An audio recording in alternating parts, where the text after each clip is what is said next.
Probably going to be the thumbnail. I tried every to catch time. it off guard and it didn't work. I missed my opportunity. It's all right. Next time, next Tuesday. Next Tuesday, I'm really going to nail you with that thumbnail. Can't wait to get nailed.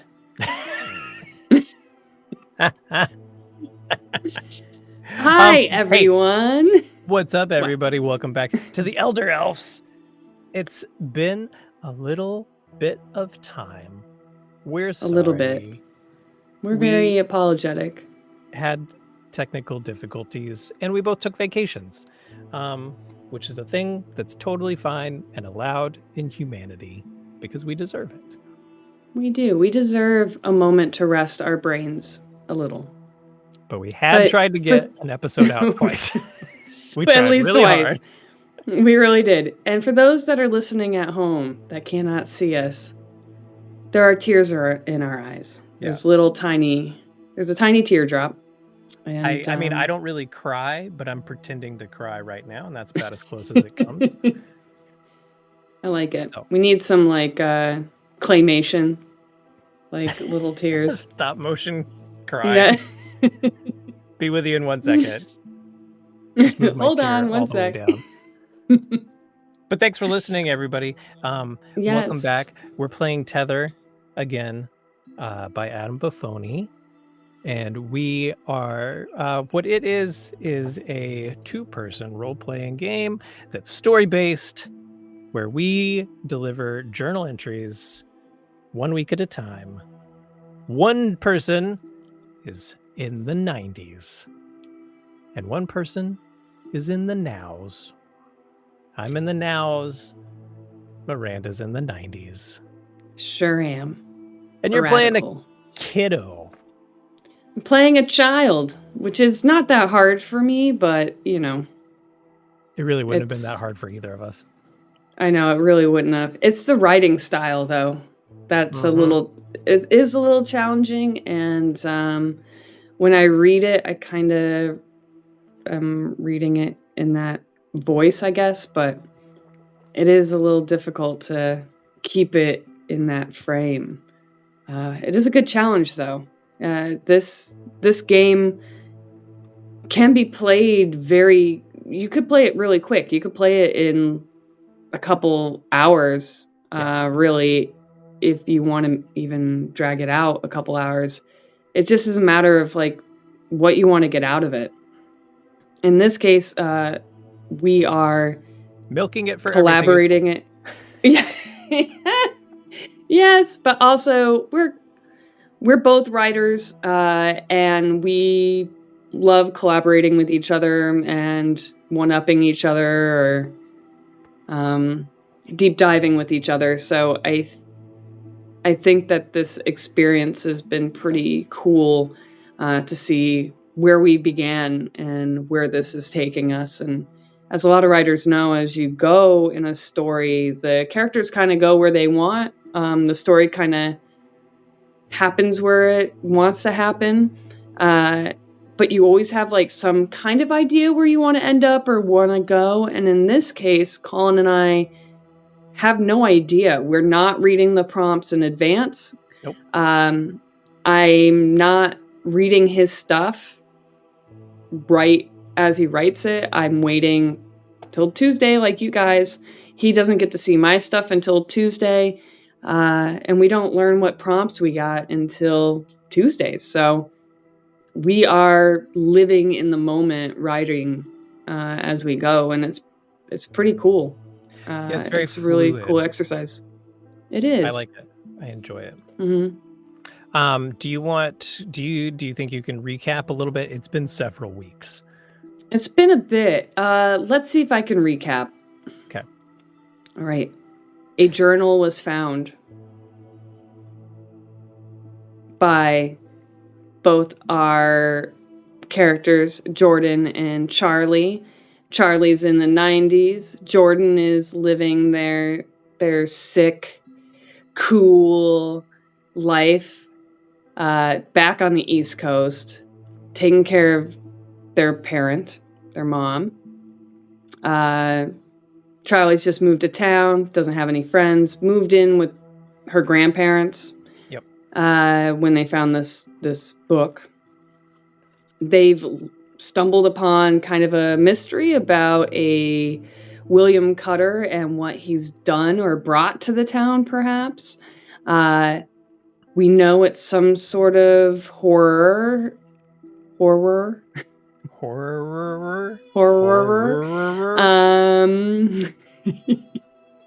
So we know it's some sort of not good thing. There's an unidentifiable terror. I believe they call it the terror. The terror. Horror. The horror. Terror. So we have a couple weird things happen. We have Jordan overhearing stuff with the mayor. We have Charlie overhearing some things from her grandparents. We have Jordan actually experiencing some sort of event. Episode. Not quite sure what that is about on the bridge itself. And then we have Charlie actually meeting an entity in a mirror.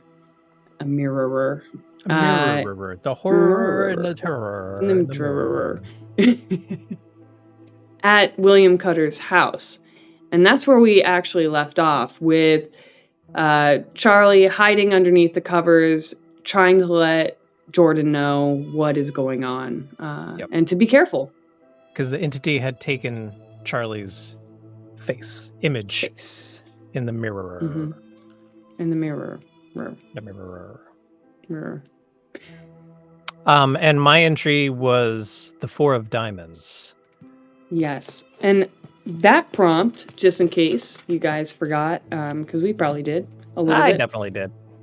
Oh, yeah. All right. So this is coming off the heels of what I wrote last.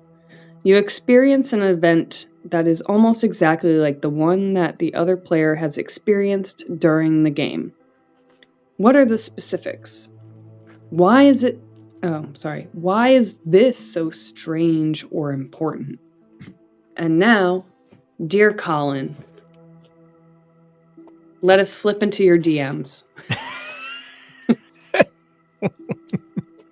Ooh, why are these DMs so dirty? Ew.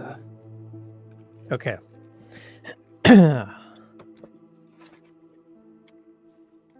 Charlie, you have no idea how much I wish you hadn't gone to that house. But you did, and we can't go back now. We can't undo that. And that's okay, because I think I have an idea. But I need you to listen to me. And I need you to trust me. If you don't, I think this might be the last time I get to write you. Now, I don't have a lot of time, so please listen. After I read your last entry, I tried to remember everything I could about that creepy house on Pulpit Hill. It was abandoned even when I lived here. My friends and I snuck in once. There were 3 of us. Angela Thompson, Greg Duplass, and me.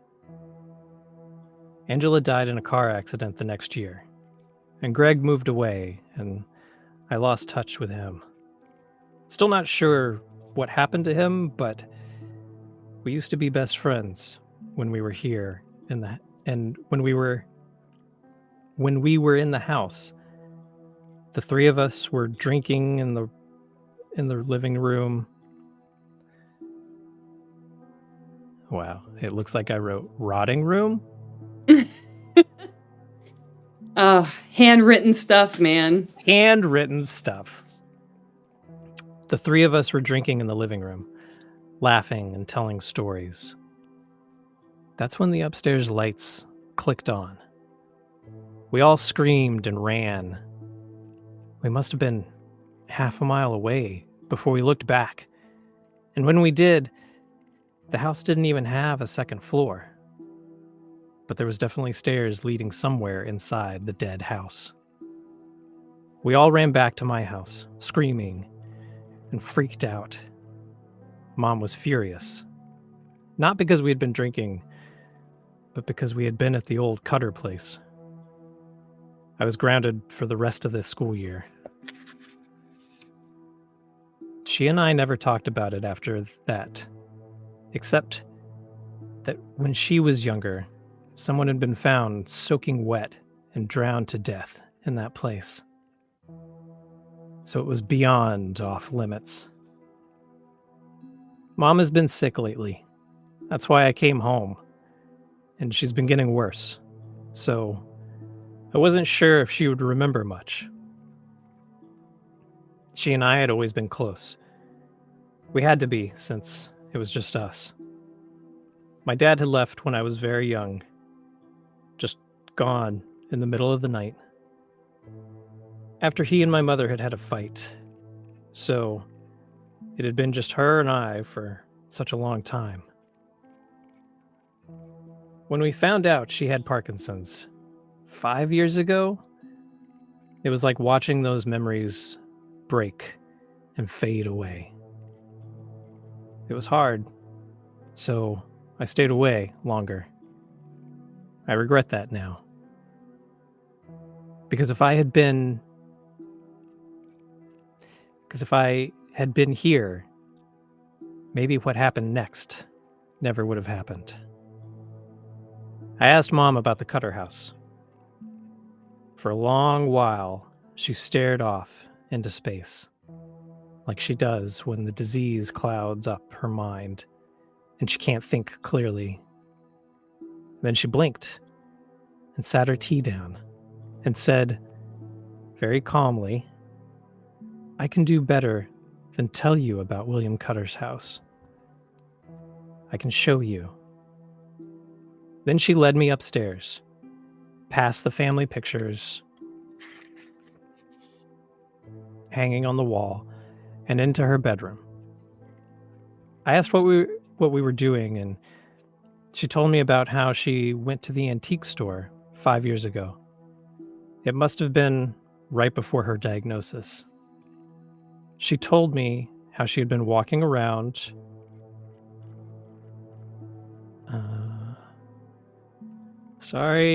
handwritten. Okay. She told me how she had been walking around when she felt drawn to something in the corner of the store. And then I saw this, she said. I knew I had no choice but to buy it. That's when she pulled a blanket off of something tall set against her wall. It was a large and ornately carved standing mirror. The wood of the frame looked like it had been carved from a gray tree. The thing seemed sticky with dried blood.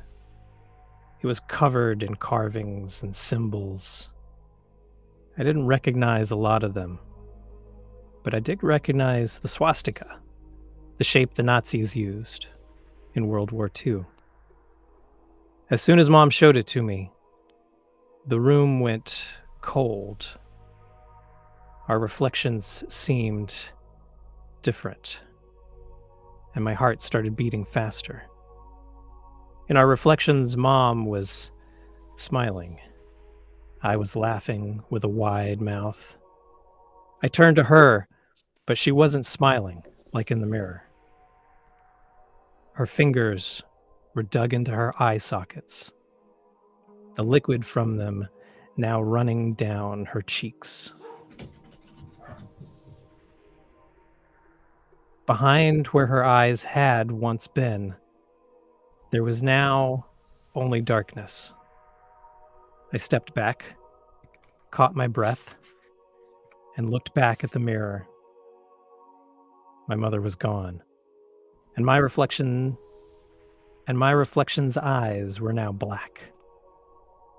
I must have fainted after that, because when I woke back up, it was dark all around me, except for the rectangular window in front of me, looking into what used to be my mother's room. I only had with me what was on me when I came in and when I blacked out, which thankfully included this journal. I can only hope that the magic still works here, wherever I am. Charlie, you were right. We are in trouble. And now I need your help. You have to go back, Charlie. You have to smash the mirror. Otherwise...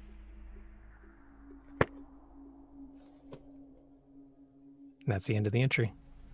Mm-hmm.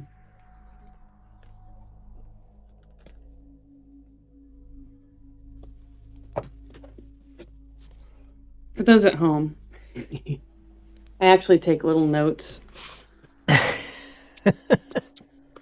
in my journal as I'm listening. If I like the highlights that I know that I'm gonna probably touch back on, maybe not necessarily 100%. Yeah. I like that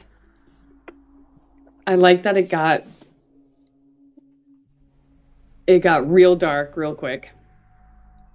You turned a corner. It was already, I gave you like here's some creepy, and you're like, yes, jump in. I like it. It felt a little like I had that like occult image, like Hellboy. Yeah. You know how like they were or like Indiana Jones, like how they would go through and like get these artifacts or whatever. Yep. So it was that kind of that feel. Yep. Yeah, well, I sort of saw that as like from where we were last week, because I think we finished off the hearts or the diamonds. What are we? Hearts. Yeah, we finished off the hearts and we moved on to the diamonds. So that felt like that kind of moving into like the second act or something like that, where like the stakes kind of peak up a little bit, and you sort of have to you have to amp it up a little bit, otherwise it just gets stagnant, you know. It's a little bit of same old.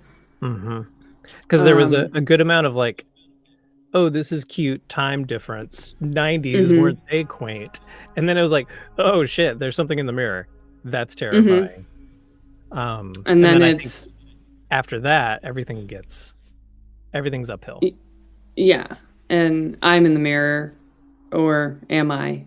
Where am I? You know, kind of thing.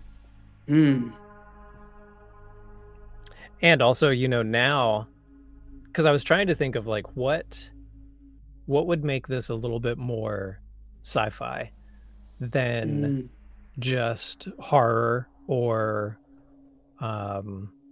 like dramatic. Right.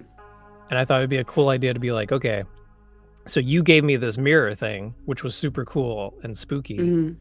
And that kind of image of the dilapidated farmhouse in New England, which is great. And I love that. So what can we do to like stack on top of that? And how do you start playing with the time changes? And how does that actually, how do you use that as a plot device to accomplish your goal?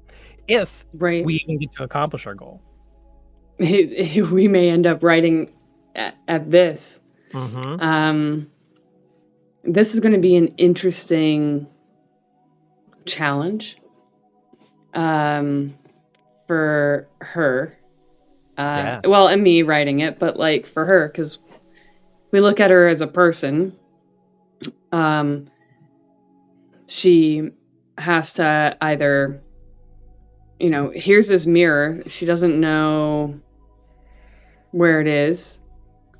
But you said it was in your mother's room, and I believe she knows that your dad was the gas station guy. So the question is going to be, does she go to your house? Well, and I also left it a little, I left it a little open to kind of play with, of can this entity, is it just any reflection? Does it matter anywhere at all? Or is it that mirror? Like, is it the mirror you saw at the Cutter's house? Is it the same one? Is it a different one? Is it any reflection? Because that's also terrifying. So, and like, where's Jordan trapped? Right. Or is it just or is it just a good way to communicate? And there's other ways it could do it too. Shadows. Right. I mean, reflections are pretty fun.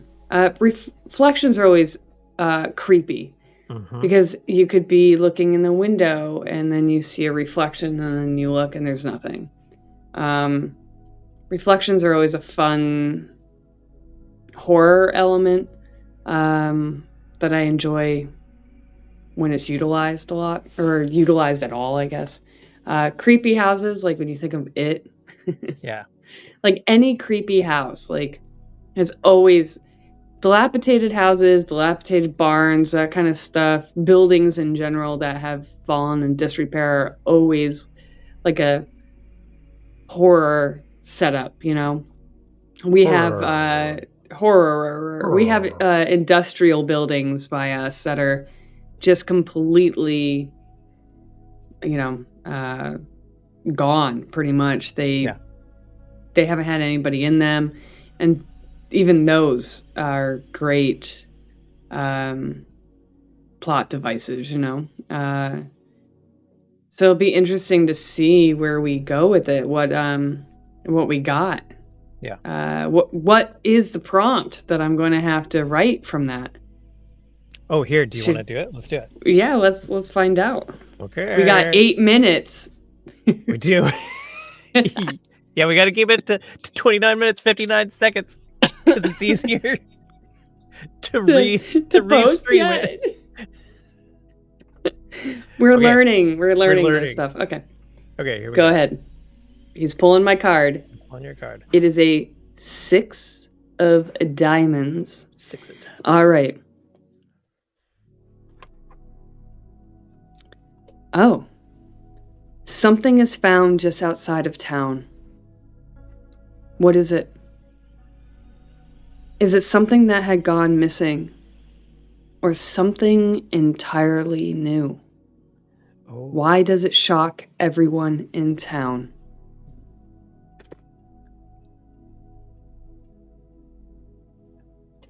There's a few ways you could go with that. I mean, there could be the most easiest thing, right? Jordan's outside of town. Yep. Just in a pile. Just smelling like booze. Wet. Like, why am I damp? I hate it when I just end up damp. Yeah. Just, you know, Jordan wakes up in a field. That would be a way, and then we're not actually sharing a journal anymore, right? Right. It evolves a little bit. Yeah. Maybe, gosh. Maybe it's William Cutter. Maybe Cutter's come back. Cutter, come back. Cutter, come back. Don't be so creepy. Cutter, come back. I don't know. But he's not dressed in a uniform anymore. Like he's basically Jesus. He's like, I'm trapped in this town, kid. Don't get trapped. Yeah, what's happening? How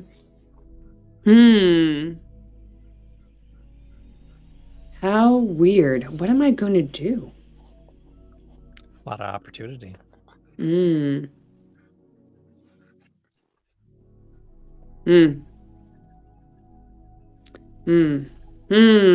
Just outside of town. And also, you know, like, I mean, you could have your own set of obstacles to overcome. It's true. Like, Jordan's trapped in a mirror. That doesn't necessarily mean that's your only problem. I'm afraid of mirrors. I have to go to therapy first. Yeah, good luck finding a therapist in the 90s. I know, right? You're fine, kid. Go outside, run around. No text and BetterHelp back then. There's nothing wrong with you. You thought you had it rough? Oh my God. All the millennials are like, oh God. That's why we're the elder elves. That's right. Yeah, there's so many things. Do I want to add an obstacle? Do I want to insert something entirely new that's gone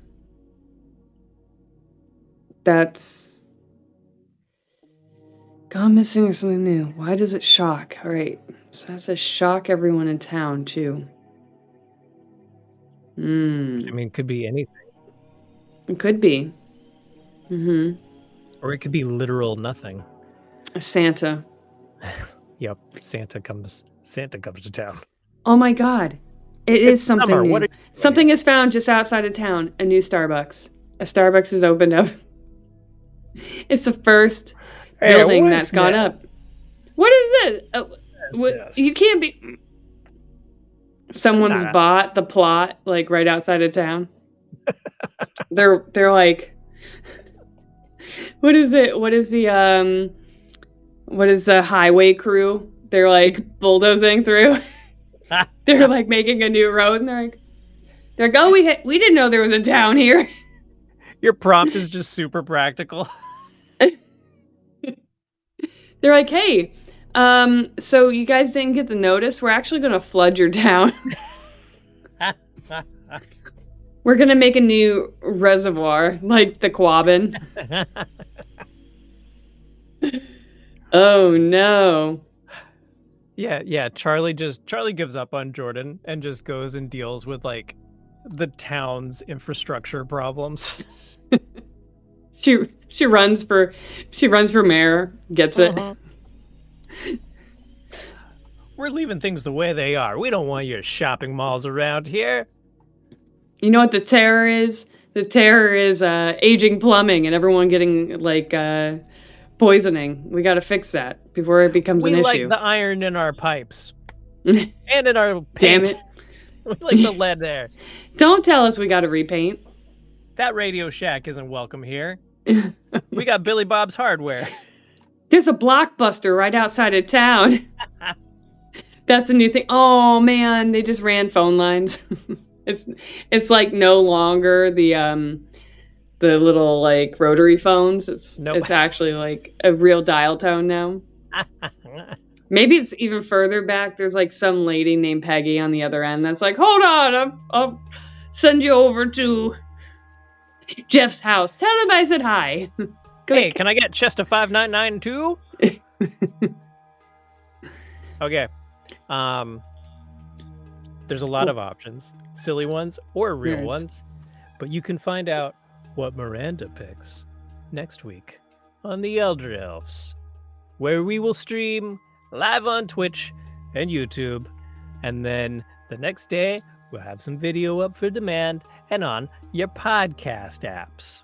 But you can find us at the Elder Elves on social media and on TikTok and YouTube. Subscribe or follow wherever you prefer. Leave a comment if you wanna, because that'll probably help. Talk to people about us. Everybody will really like it. Yeah, give us a shout out. Yeah. Tell us that you like us. Or Miranda, don't. Where can people find you? You can find me as Obscure Abrasion on TikTok, Insta, and on, Xbox if you want to play some games with me. Yeah. And you can find me at colincarlton.com or at Colin Carlton VO on pretty much all the social medias, except for Twitter, which is now not Twitter anymore, and because I don't like that one. But you can find me everywhere else, including Threads, because that's a thing that's happening right in this very moment. So if you're listening in the future, it probably won't be, but it's there. Yeah, I'm on that too now. I haven't done anything to it, but I'm on it. And Mastodon, which, no more Twitter for me either. Thanks, everybody.